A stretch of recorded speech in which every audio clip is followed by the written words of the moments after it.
ഉണ്ടാകുന്ന പ്ലാസ്റ്റിക് കണ്ടോ കണ്ടോ കണ്ടോ ദേ ദേ ദേ ദേ ദേ beef. This is not beef, this is plastic. See കണ്ടോ കണ്ടോ കണ്ടോ ദേ പ്ലാസ്റ്റിക് വലിയുന്ന കണ്ടോ, വലിയുന്ന കണ്ടോ. ദേ ദേ ദേ ദേ ദേ കൊച്ച ഇങ്ങോട്ട് ഓടി വാ, ഇങ്ങോട്ട് വാ. ദേ അയ്യോ എന്ത് കളിപ്പീരാ മനുഷ്യനെ കളിപ്പിക്കുന്നത്.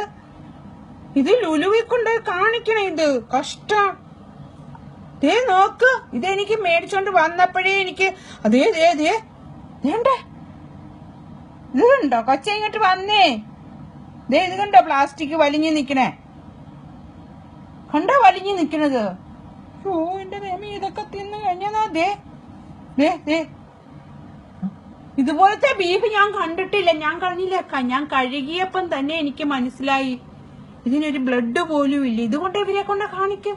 ഞാനും വരാം ഇങ്ങനെ കളിപ്പിക്കണേ. എന്നാന്ന് മനുഷ്യനെ കൊല്ലാനാണോ ഞങ്ങള് കേസ് കൊടുക്കൂന്ന് പറയണം. ഏ കണ്ടോ കണ്ടോ. അയ്യോ 40 രൂപ. അതാ പറഞ്ഞ അവര് കൂട്ടി വില കൂട്ടി മേടിക്കും. അതെ അതെ ദേ ദേ കണ്ടോ കണ്ടോ കണ്ടോ പ്ലാസ്റ്റിക്. ലുലു എല്ലാരോടക്കും പറയണ ചേർക്കാ, ലുലു ഇവിടുന്ന് മേടിക്കരുതെന്ന്.